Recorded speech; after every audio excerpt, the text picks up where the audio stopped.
Hey guys, welcome back to the channel. I'm Jeff. This is Will to Live Outdoors, and behind me is a TRD Pro 4runner in much need of suspension work. Yeah, so anyway, this thing's developed a pretty nasty vibration at around 45 up to about 70. It's starting to kind of cup the front tires a little bit. This is the factory TRD Pro shocks. I did upgrade the rear springs to an Icon rear spring. Upgraded the front strut assembly to a king spring on that assembly, which gave me an extra inch, and then also increased the spring tension. So it was actually a 700-pound spring as opposed to about probably a 550 or a 560-pound spring to compensate for the winch and everything on the front. But anyway, hopefully this is going to get those things dialed in. So went with the complete Dobinsons long travel setup. It's it's extended travel in the front. They claim it's a long travel in the rear. It's an extended shock with a much oversized spring. The comparison between the stock to the Icon is pretty dramatic, and then from the Icon to the Dobinsons is just as wild. And there's absolutely no way that those are going to go on without having to use some sort of like a spring compressor or something like that. I mean, they're huge. They're giant shocks. I mean, giant springs. Anyway. Ordered it a few months ago, just now getting around to doing this, so I'm super excited about it. Getting a chance in about 7 days or so to get some serious off-road time in this, so we can check out how well this the extended travel works. So we're going to break the videos up into 3 parts. We're going to do the rear long travel first with the control arms and the brake lines and the extended bump stops. We will then go to the front and do that. And then we will do our getting everything dialed in, getting the alignment, making all the little fine tuning and the adjustments and whatnot, and just show what goes into that. And then that'll wrap it up. And then we'll be bringing all kinds of off-road content as soon as we can get around to that. But be fairly quick on that as well. But yeah, anyway, this is gonna be it's wild. This stuff is like overbuilt. I'm really excited. I think it's gonna be pretty awesome. Just prep wise, just did some serious scrub on the bottom of the vehicle because I hate working on any of this stuff and then it'd be caked in mud and dirt and things like that. And it also took the tent off because I don't think it'll fit through the garage once I get everything done. We're ready to go. We will just kind of ease into it, and just remember, I might make some mistakes. I'm not a mechanic. I'm doing this in my shop here, so I'm just using floor jacks and just some basic hand tools, with the exception of, like I said, I feel like I'm more than likely going to have spring compressor to do the rear springs. But anyway, we're going to get into it right now. Thank you. All right, I just almost forgot. I'd already got the jack right over here and was getting ready to put it on jack stands. Getting ready to install this Dobinson's long travel rear suspension kit with the rear links, the upper and lower rear links, the panhard bar, the extended brake lines, and all the goody stuff there. And I realized that I was needing a baseline for where we're at. All right, let's get some measurements real quick. We'll go each corner. I'll video it, that way we can compare here at the end. All right, here we go. And go basically from about the center line straight up, and we're just shy of 39 inches or so. 39 3/8 or so.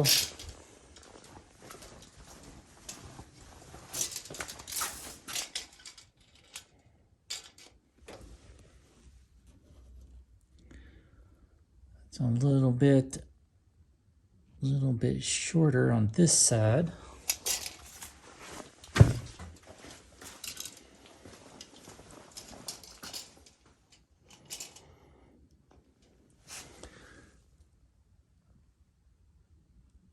All right, so there we go.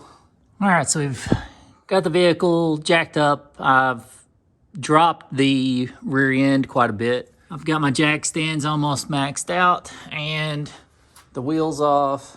And so we'll get the other wheel off here in just a second. First plan of attack, I think, is just to go ahead and drop the rear sway bar. We'll unhook here first. Then I believe at that point we can take the 2 clamshells off that connect to the axle. Should be able to rotate it around. Yeah, if we go down, I think we'll be able to. Got enough of a hump there. We should be able to get over the drive shaft. All right, so I'm gonna go ahead and get the little holder here on the lower control arm that holds the brake cable, and I'm gonna get this out of the. Go ahead and get this removed, and then I'll just replace it back in here. So this has, so I can freely start manipulating this axle. And then you got a 12 millimeter on the top of this sway bar link. And once I get that out of the way, I'm not sure if that's a 12 or a 13. Yeah, we'll get the clamshells out of the way next. And it's a perfect time to go ahead and get these factory bump stops off.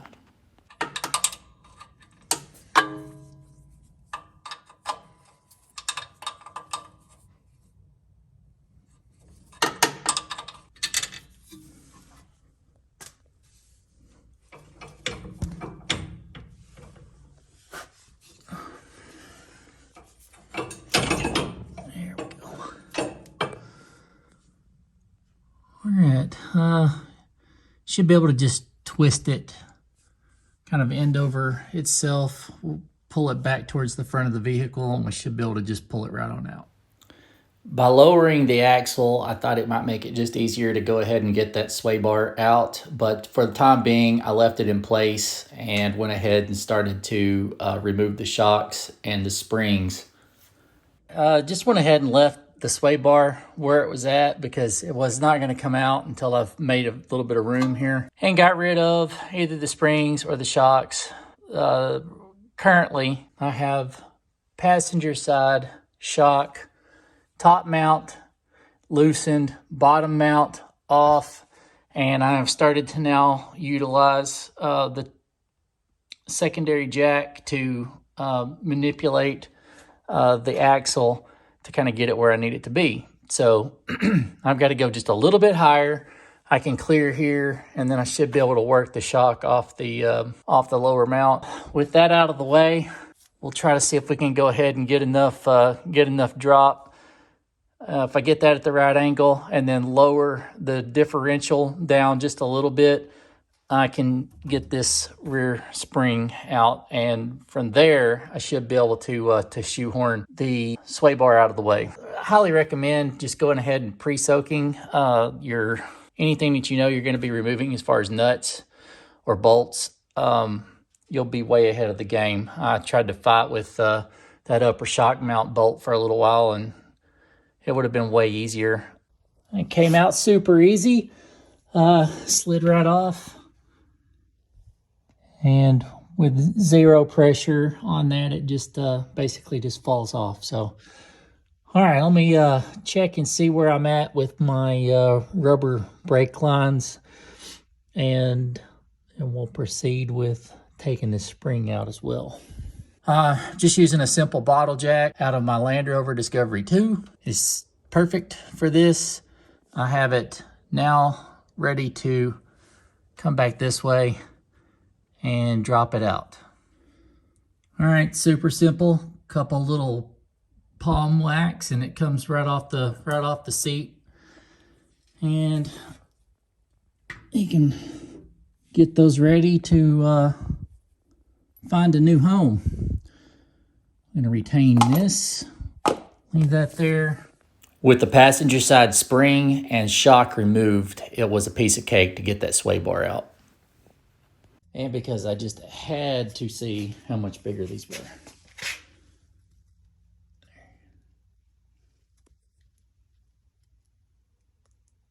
Jeez.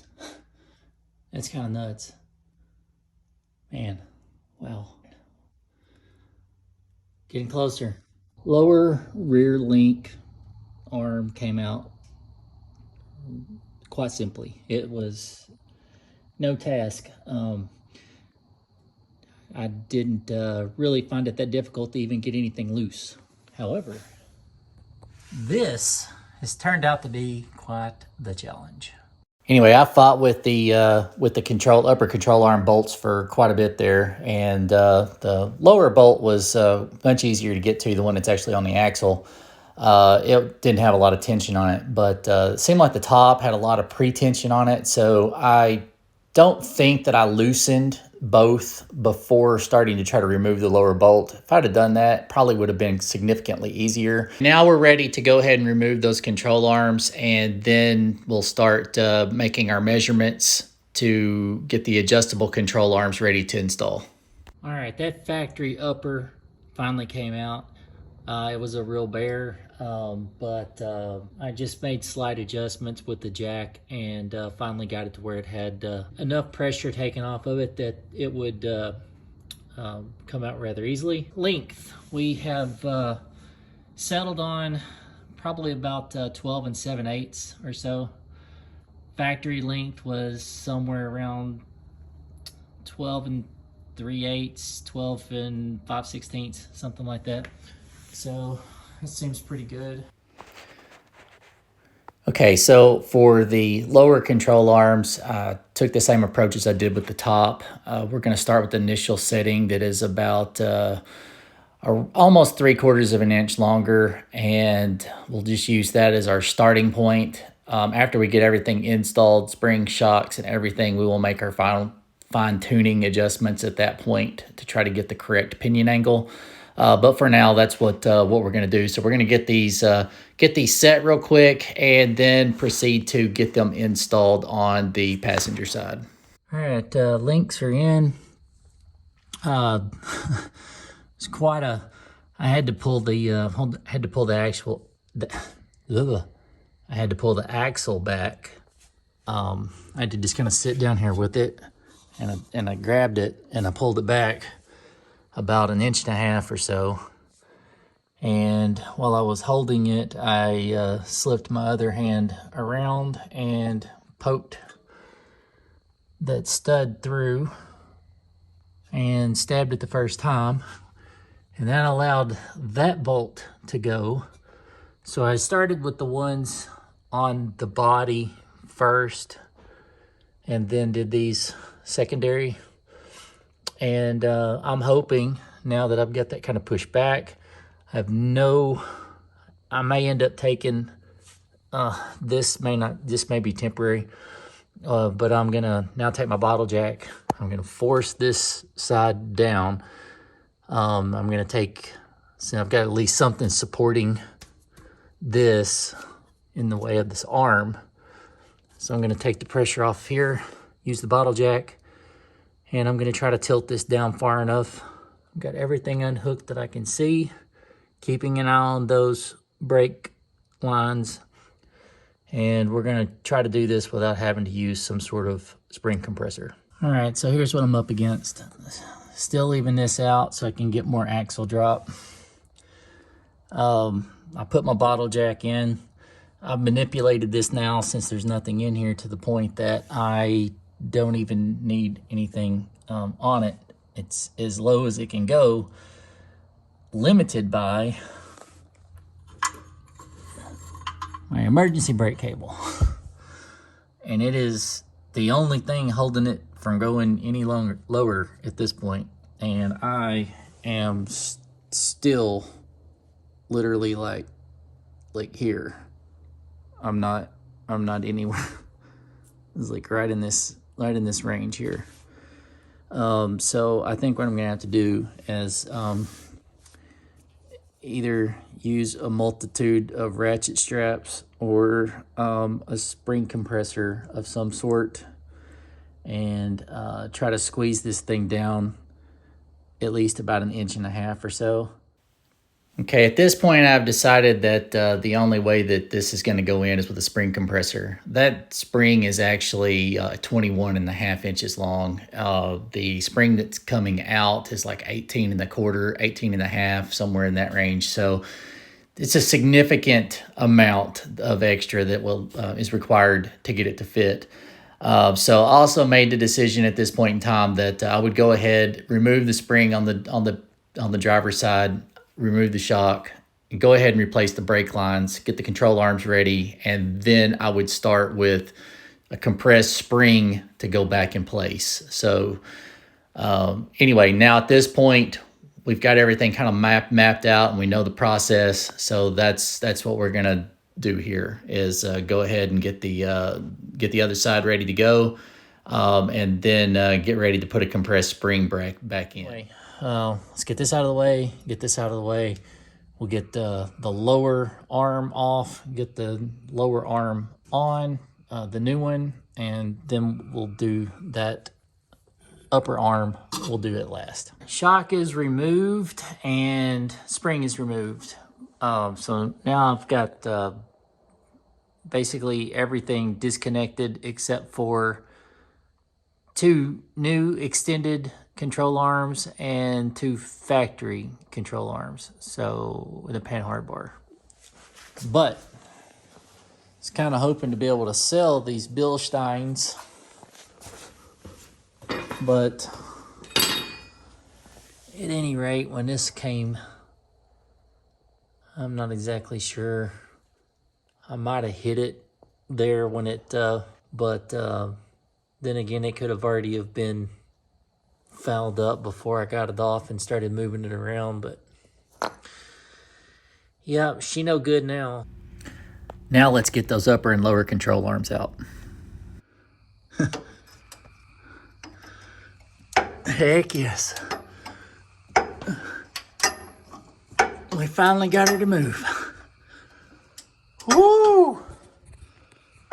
Oh, I may be at this for a while. Jeez, at least the bolt didn't break.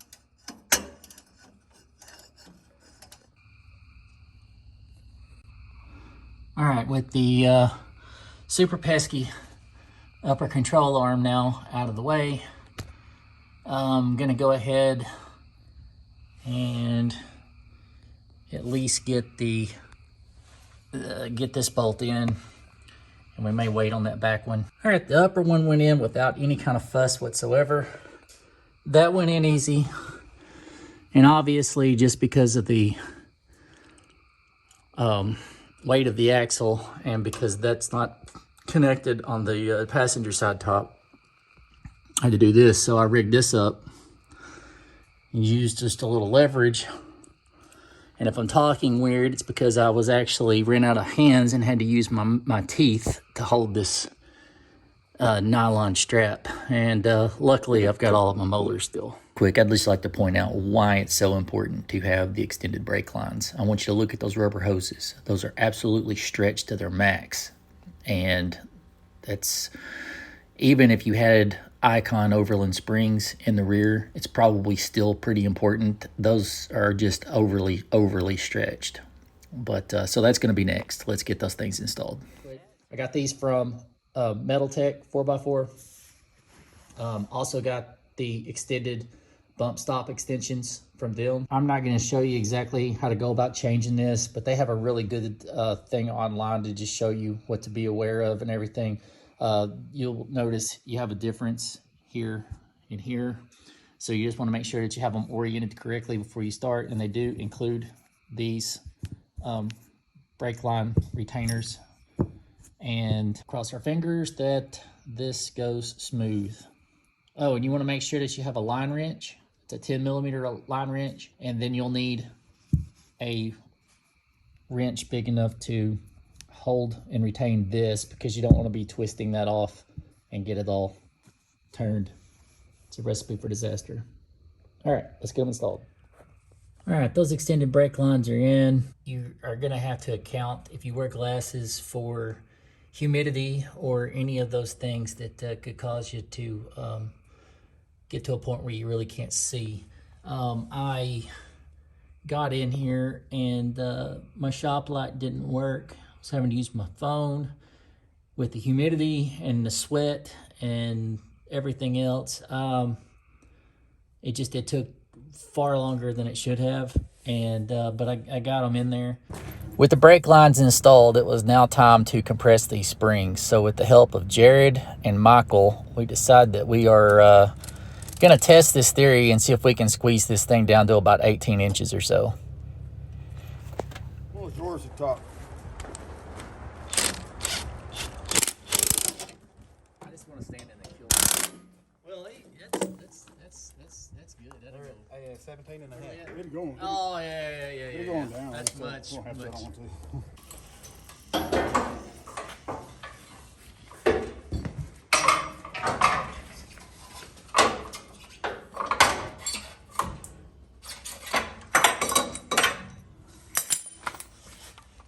Yeah, that's perfect. My gosh, jeez. That way. Back to me. You got a little more. Some jack stands, right? Yeah. They're Harbor Freight.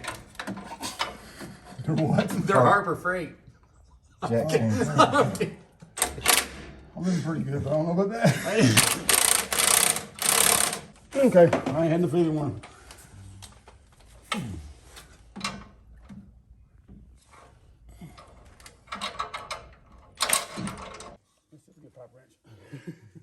There we go. All right.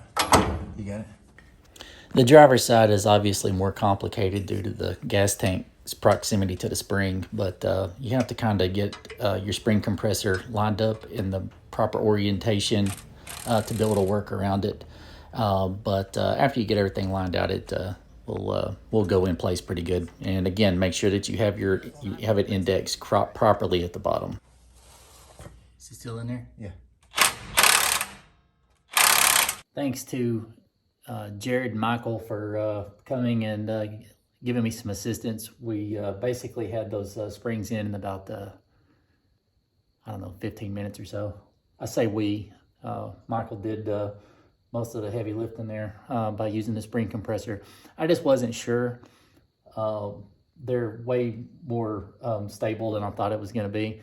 Now all I have left to do, obviously we've just tightened everything. I guess the shocks. So let's get the shocks in, then we'll tighten everything down and then check our geometry and then move on to the front.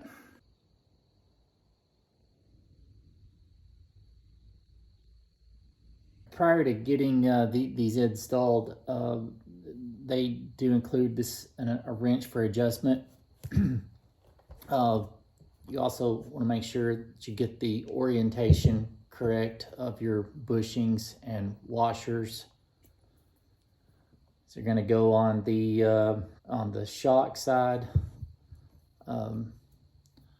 These go on the frame side. Now they do recommend for the 4runner you guide here. If you've got a constant load, we're going to shoot for low speed compression of a 5, high speed compression of a 5, and the rebound at a 9. Rebound adjustment is actually on the shock body. We'll show that once we get it everything off of it here in just a minute, and then we'll set that. But to do the, we're going to start off with it in the lightest setting. We're going to set our low speed compression first. So we're going to be turning it in the direction of the positives, and you just count the clicks. 1, 2, 3, 4, 5. Okay, and we're going to do the exact same thing for high speed compression. 1, 2, 3, 5. All right. Now we've got that set. I'm going to take off everything and get ready to get it installed. But when we get everything, the shock gets released, we'll turn, should be setting rebound at a 9. And I'll try to capture how to do that. We're going to be using this right here, our rebound setting. And again, we're shooting for a a 9. As far as adjustment goes, I just sat and counted. The booklet that comes with the shocks doesn't give really a definitive like how to do this, so I'm assuming that the 9 is the number of clicks. They were probably set somewhere in the middle or pretty close to that when I first started messing with it. But if I turned it all the way to the right, so it was going as stiff as possible, and I got it to, I turned it as stiff as possible, and it took me till it wouldn't turn anymore. So then I counted back left. I got to somewhere in the 16, 17 range, somewhere in there. Some of them were kind of like quarter clicks and whatnot. But that's going to allow me, I think at this point, I'm just going to count turns. There's 1, 2, 3, 4, and I may go one more just for good measure, and 10. I like it. We have our low speed compression set at a 5, high speed compression set at a 5, and the rebound set at a 9, and these are on the rear. These extended shocks are ridiculously difficult to get compressed down far enough to slip into the upper shock mount.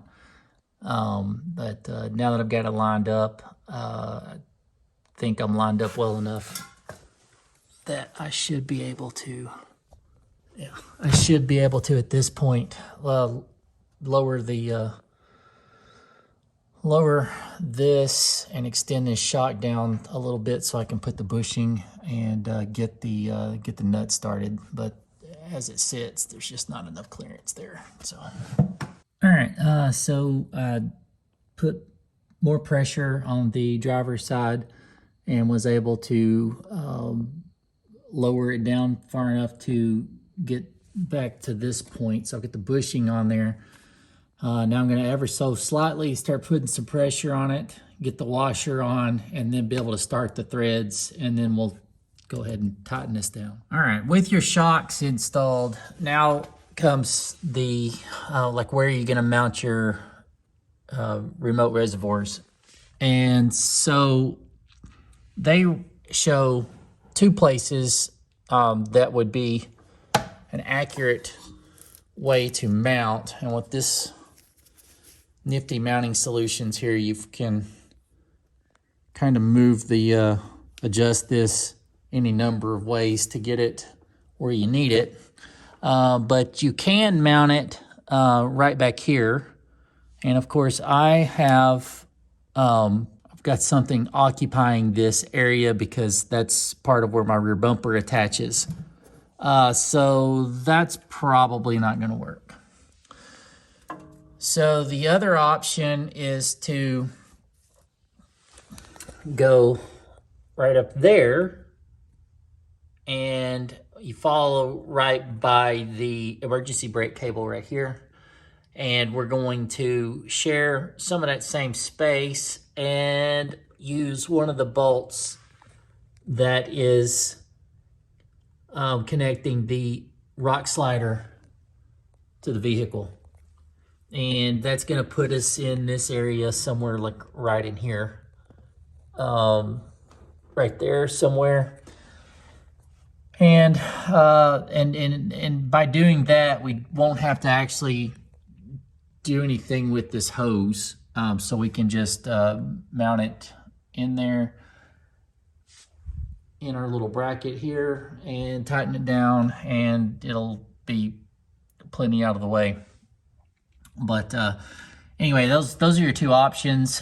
There's and these are for any of the long travel shocks that have the long hose.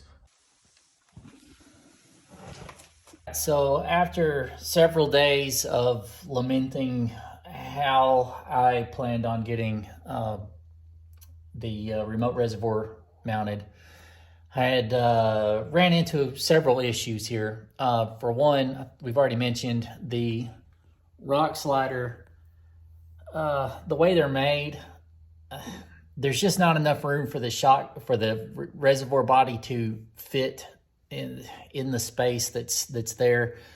They're beefy, and so I can't get it aligned correctly, and I'm afraid it's just kind of, I don't like the way it looks. So because I have the rear bumper set up the way that it is, we've got an available space to actually put a bracket right in here, and I wasn't able to use that. So what I did was, the way that this rear bumper is made, there's 2 bolts here, and so that wasn't going to allow me enough room because this was all going to hit right in here. And what I ended up doing was I put one small cut right here, and I put a cut up here in this area. And once I kind of had it moved around a little bit the way I wanted to, I took my, I didn't have a hammer available, so I took the upper control arm that I had removed, and I used it to make a nice little pocket for this. And there it is, all up out of the way. I have full adjustability from here. And now at this point, I'm just gonna replicate what I've done on the driver's side. We'll get this back down under its own weight. Need to bleed the brakes and get the front done, but I can actually see some light at the end of the tunnel. I just kind of was stressing about this, but if you have no availability because of a rear bumper or anything like that, you may have to utilize something similar to what I've done here. And but I'm kind of liking the way it looks. So let's get a good look at it here with a better camera.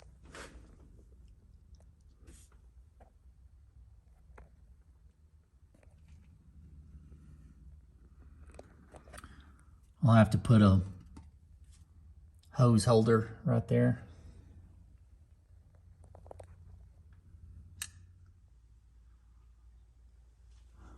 All right, there's actually less in the way on the driver's side.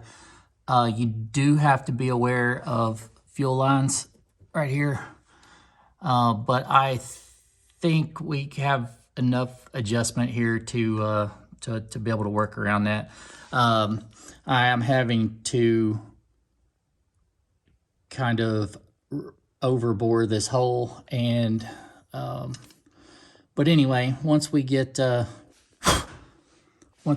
in there, we'll put our reservoir, and I'm just gonna double check, make sure some of these bolts are in and snug, and we're gonna put it under its own weight and be ready for part 2. We will start with the front, but and I would assume we'll end up probably doing part 3 because we're gonna wanna know what size tires I'm running on this and what kind of adjustments I have to make to all the arms. And the panhard bar, we do not have in yet, but it's waiting. Oh yeah. All right, I got it. Spoke too soon. All right, I'm gonna have to kind of bend that back out of the way, so.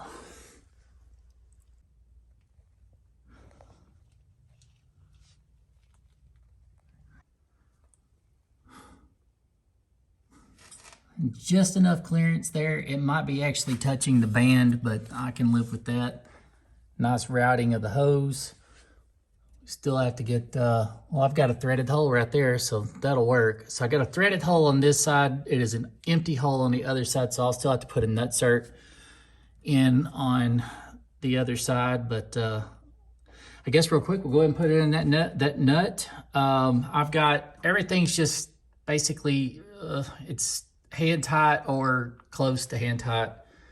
It's at least good enough to sit it down under its own weight. We'll check that out, and we're gonna wrap the Dobinson's Lone Travel install video. And again, these are the 749 springs. These are the 800 to 1,000 pound load, and these are the extended travel shocks and the full upper and lower control arm and panhard, adjustable panhard bar. All Here we go, MRR 3-way valved shocks. If you're wondering, we've already done this, but if you skipped ahead and you missed it, I have these set at 5 on low speed and 5 on high speed. I also have the internal, whatever you call it, the setting for the internal. I have that set at a 9, so which is about right in the middle on that as well. Let's put the tires on, see what it looks like. Tires are back on, and I'm gonna give you a little sneak peek here. Wow, I mean, holy moly. Let me get a look at that. I know the perception is kind of hard to get in here. That is, wow. Let me get over here to wherever you can see. All right. Jeez, man, that is, wow. That's substantial. That's gonna be wild. All right, let me give you a little just from one side to the other, and we're gonna wrap this video up. Guys, if you got anything at all out of this video, please consider subscribing to the channel. We do all kinds of crazy stuff like this, and we just would love to have you on board and have you as a subscriber. Give us a like, give us a thumbs up. Those are the same thing. Leave us a comment. If you've got any questions at all about this MRR 3-way adjustable long travel from Dobinsons, just hit me up. I know sometimes I get a little scatterbrained and I may actually skip a step, or I may have found something and just thought it and didn't say it. So if you've got any kind of a question, just let me know. And we're going to wrap this up. Thank you so much. And we'll be back with part 2. And then after we get done with that, we'll probably final it up with a part 3. So thank you so much.